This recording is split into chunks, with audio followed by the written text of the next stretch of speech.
अकलूजची कन्या अभिनेत्री प्रणाली घुगरे हिने मराठी, हिंदी व तेलुगू चित्रपटामध्ये उत्कृष्ट अभिनय करून आपली कारकीर्द गाजवलेली आहे.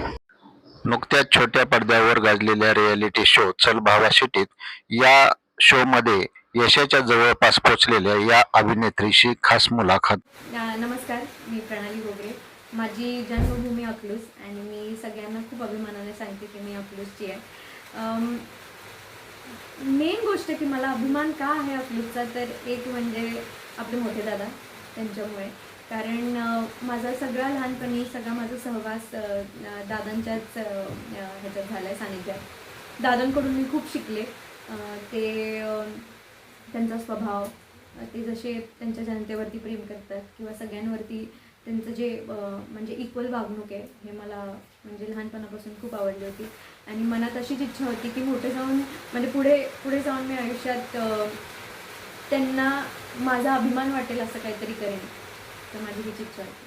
पण मुंबईत माझं सगळं शिक्षण झालं.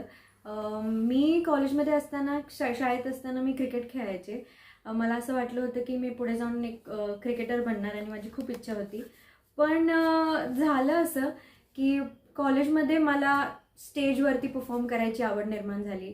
मग मी स्टेजवरती नाटक करायला लागले. परत अजून फॅन्सी ड्रेस कॉम्पिटिशन म्हणा किंवा इतर ॲक्टिंगचे जे कॉम्पिटिशन असतात त्याच्यामध्ये मी भाग घ्यायला लागले. आणि मग त्यातच मग मी मिस महाराष्ट्र जिंकले, मिस उमंग असे कॉलेजमध्ये फेस्टिवल्स असतात ते जिंकले. आणि मग मला फोन आला राजश्री प्रोडक्शनकडून की त्यांना मला ऑडिशन करायचं आहे. आणि मग माझं असं झालं की ॲक्टिंगमध्ये मी कधी विचारच केला नव्हता की मी ॲक्टर बनेन किंवा माझ्यात ती आहे कपॅसिटी ॲक्टर बनायची. पण संधी आली आहे तर आपल्याला संधीचं सोनं केलं पाहिजे असं मनात विचार धरून मी गेले ऑडिशनला. आणि पहिलंच ऑडिशन होतं माझं. सगळ्यात वाईट ऑडिशन पण होतं तेच. पण नशिबात लिहिलंय ते होतंच असं म्हणतात ना, तर तेच झालं.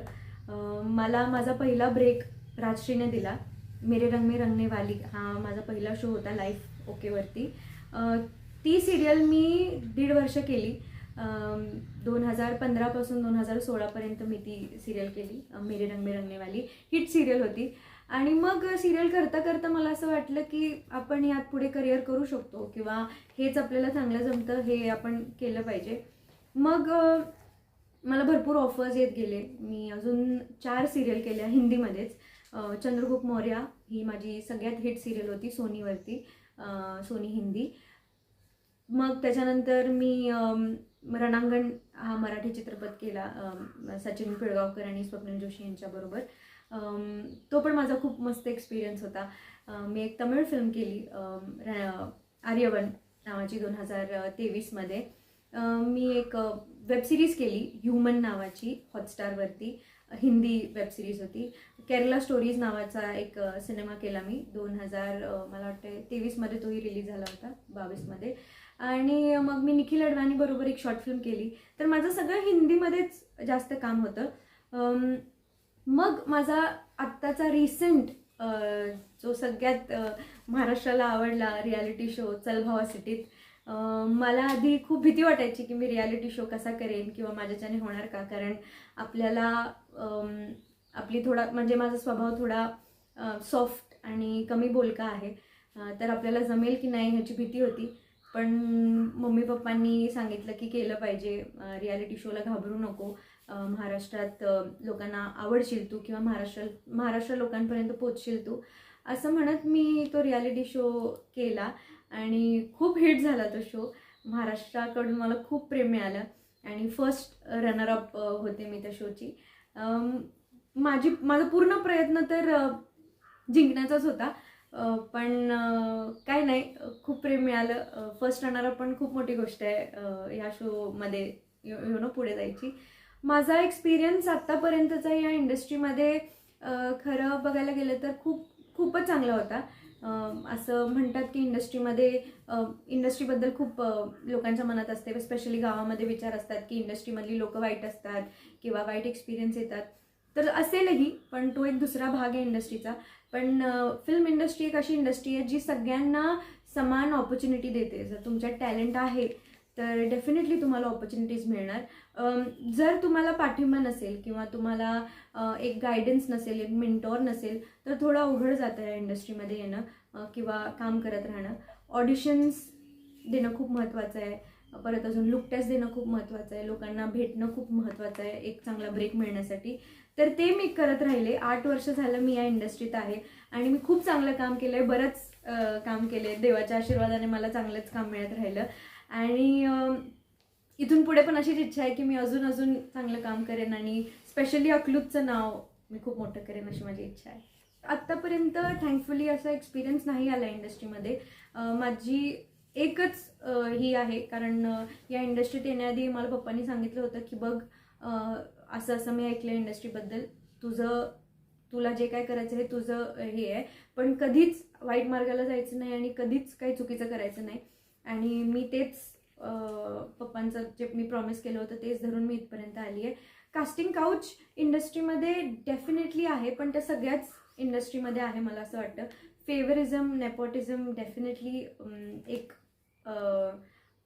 एक हिस्सा आहे या इंडस्ट्रीचा.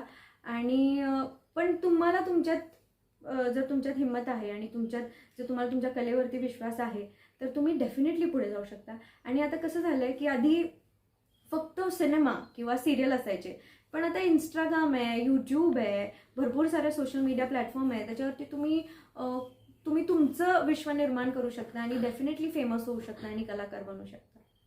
हा शो होता जसं की त्याच्या नावातच आहे की चल भावा सिटीत. म्हणजे जे आपले गावरान ब्रोज होते, जे गावागावातून आलेत, खूप मागासलेल्या भागातून आलेत, काही आदिवासी आहेत, काही कडक लक्ष्मीचं काम करणारी एक मुलगा होता जो माझा पार्टनर आहे, त्या लोकांनी ज्यांनी कधीच मुंबई बघितली नाही किंवा मोठ्या शहरात राहिले नाही आहेत, त्यांना शहरात आणून एक शहरातलं आयुष्य कसं जगायचं असतं किंवा तो एक्सपिरियन्स काय असतो ते त्यांना द्यायचं होतं.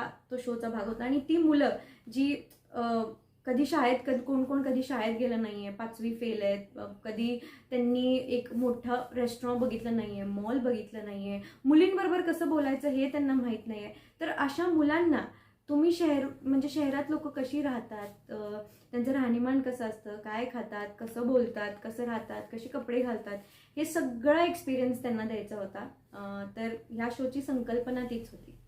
म्हणेन की तुम्हाला जर या इंडस्ट्रीत यायचं असेल तर प्लीज खूप हे म्हणजे तुम्हाला असं वाटत असेल की ग्लॅमर इंडस्ट्री आहे, तुम्हाला फक्त चांगलं दिसायचं आणि डायलॉग बोलायचे, तर असं काहीच नाही आहे. खूप मेहनत करायला लागते. आम्ही 20-20, 24-24 तास शूट करतो. कधी 3 दिवस आम्ही सलग शूट केलं आहे. तर असं तुम्हाला वाटत असेल की सोपं आयुष्य आहे, तर ते नाही आहे. तुम्हाला खूप मेहनत करावी लागणार आहे. तुमच्या भाषेवरती, तुमच्या लुक्सवरती, तुम्ही जे बोलता, कसं बोलता ह्याच्यावरती तुम्हाला लक्ष दिलं पाहिजे. आणि मेन म्हणजे तुम्हाला एक बॅकअप ठेवलं पाहिजे की असं नाही की तुम्ही शाळा सोडून किंवा कॉलेज सोडून तुम्ही पूर्णपणे हे करणार. माझं पर्सनल मत आहे की तुम्ही तुमचं शिक्षण पूर्ण करूनच या इंडस्ट्रीत आलं पाहिजे, कारण एक बॅकअप राहील. एवढं कॉम्पिटिशन आहे. प्रत्येक रोलसाठी कमीत कमी 300 ऑडिशन होतात. त्या 300 ऑडिशनमधून एक मुलगी सिलेक्ट होते, एक मुलगा सिलेक्ट होतो. तर खूप टफ कॉम्पिटिशन आहे आणि तुम्हाला सतत काम मिळत राहील हे गॅरंटी पण नाही आहे. मी फर्स्ट टाइम दीपकच्या घरी गेले होते. मला माहीत होतं की दीपकची परिस्थिती खूप म्हणजे हालाकीची आहे, पण आपण कसं असतं की आपल्याला माहिती आहे, आपण यूट्यूबवरती बघतो किंवा सोशल मीडियावरती बघतो, टी व्हीवरती बघतो की गरीब माणसं अशी राहतात, पण जेव्हा आपण स्वतः जाऊन ते अनुभवतो तो अनुभव खूप वेगळा असतो. आपल्याला बघून असं वाटतं की अरे गरीब आहे किंवा किती डिफिकल्ट आहे, पण जेव्हा आपण ते एक्सपिरियन्स करतो तेव्हा आपल्याला खरंच जाणवतं की खूप खूप हालाकीचं जीवन आहे. आणि स्पेशली मी जी माझं पूर्ण आयुष्य मुंबईत राहिली आहे, मी पूर्णपणे मुंबईत वाढली आहे आणि बऱ्यापैकी चांगलं आयुष्य आहे माझं. मला कधीच माझ्या आईवडिलांनी गरिबीची जाणीव नाही करून दिली. त्या मुलीने ते एक्सपिरियन्स करणं माझ्यासाठी ॲक्च्युली खूपच शॉकिंग होतं, कारण आत्ता पण 21st सेंचुरीमध्ये पण without gas stove, without fan, without म्हणजे बेसिक जे आपलं मातीचं घर असतं त्याच्याशिवाय पण लोक राहतात आणि आनंदाने राहतात. हे माझ्यासाठी खूप सरप्रायझिंग होतं. खूप डिफिकल्ट होतं, मी खरंच सांगेन, मी काही खोटं सांगणार नाही आहे. डिफिकल्ट होतं माझ्यासाठी. भीती पण वाटत होती, कारण त्यांच्यासाठी ज्या गोष्टी नॉर्मल आहेत त्या आपल्यासाठी नॉर्मल नाही आहेत. आणि ते जाणीव करून देणं त्यांना की तुम्ही असं नाही राहू शकत किंवा तुम्हाला असं नाही राहिलं पाहिजे. बेसिक गोष्टी आपल्या असतात की आपल्याला ब्रश करायला आपल्याला असं वाटतं नॉर्मलच आहे ना, आपण जसं खातो तसं आपण ओरल हेल्थ मेंटेन केली पाहिजे. तेही मिसिंग आहे. म्हणजे आत्ता पण लोक उठल्या उठल्या ब्रश नाही करत. ते माझ्यासाठी खूप शॉकिंग होतं. पण वॉशरूम्स म्हणजे बाथरूम अजून पण नाही आहेत. अजून पण लोक उघड्यावरती शौच करायला जातात. हे पण माझ्यासाठी मला माहिती आहे की अशा गोष्टी होतात, पण मी स्वतः त्या करणं हे खूप चॅलेंजिंग होतं. जेव्हा तुम्ही एका नवीन स्टेटमध्ये जाता आणि नवीन कल्चरमधली फिल्म करता, मेन गोष्ट असतो भाषेचा. आणि ॲक्टिंगमध्ये तुम्हाला फक्त लाईन नसतात बोलायच्या, तुम्हाला ते एक्सपिरियन्स करून म्हणजे स्वतः अनुभवून तुम्हाला ती लाईन बोलायची आहे. जर मी घाबरली आहे आणि मला घाबरून ती लाईन करायची, तर मला घाबरलंच पाहिजे, मगच ते रिअल इमोशन्स निघणार, नाही तर मग ती ॲक्टिंग दिसणार. आणि आता लोकांना ॲक्टिंग लगेच पकडतात ऑडियन्स, की अच्छा हा चांगला कलाकार आहे, हा ॲक्टिंग करतो, हे लोक पकडतात लगेच. तर तुम्ही लोकांना चीट नाही करू शकत किंवा फेक नाही करू शकत. तर ते मला नव्हतं करायचं. म्हणून मला खूप त्रास झाला आधी भाषेचा. मला काहीच कळायचं नाही. मी रटायचे, म्हणजे आपण पोपटासारखं बोलायचे लाईन, आणि मला अजिबात मजा नाही आली ते करताना. मग रिअल इमोशन्स दाखवायला मी ती भाषा शिकले, आणि जेव्हा भाषा शिकले तेव्हा मला सोपं गेलं ते. असं नाही वाटत मला. माझ्या म्हणजे स्पेशली मराठी सिनेमांचा खूप खूप अभिमान आहे. आपण असं विचार करतो की आपण मागे पडलोय, तर तसं नाही आहे. इतक्या वर्ष आपण एंटरटेन करत गेलोय, इतक्या वर्ष आपण चांगले सिनेमे केलेत. दादा कोंडकेंपासून, दादासाहेब फाळकेंपासून या सगळे सिनेमा आपण इथपर्यंत पोहोचलोय, म्हणजे नागराज मंजुळेपर्यंत पोहोचलोय. तर ही खरंच खूप अभिमानाची गोष्ट आहे. आणि आपल्याला फरक मला असं जाणवतं एकच आहे की जो सपोर्ट ऑडियन्सचा साऊथच्या फिल्मला मिळतो, तो सपोर्ट आपल्याला कमी मिळतो हिंदी आणि मराठी इंडस्ट्रीमध्ये. तर जसं तमिळ इंडस्ट्रीमध्ये किंवा तेलुगू इंडस्ट्रीमध्ये जेव्हा एक फिल्म येतो तेव्हा एक पूर्ण फॅमिली मिळून जाते. तर पूर्ण फॅमिली म्हणजे किमान 5-6 तिकीट विकले जातात. 5-6 तिकीट म्हटल्यावर तुमचं कलेक्शन ऑलरेडी 1000-2000 जातं. आपल्याकडे 100 रुपयाच्या तिकीटसाठी पण कोण जात नाही. तर का पूर्ण फॅमिली का नाही जात आपली सिनेमा बघायला? का नाही आपण उचलून धरत आपल्या सिनेमाला? तर मला असं वाटतं कुठेतरी सपोर्ट ऑडियन्सकडून पण आपल्या फिल्म्सला मिळाला पाहिजे. कारण हे सगळं पैशांसाठी होतं की नाही? करेक्ट.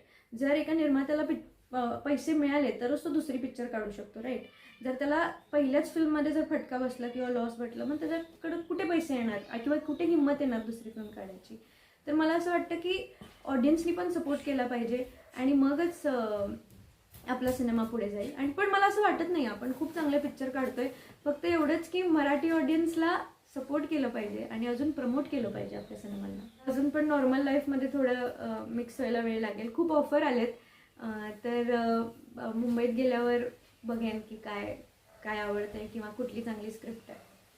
माझे एकदम फेवरेट ॲक्टर आहेत अमिताभ बच्चन सर आणि शाहरुख खान सर. तर या दोघांबरोबर मला काम करायला खूप आवडेल.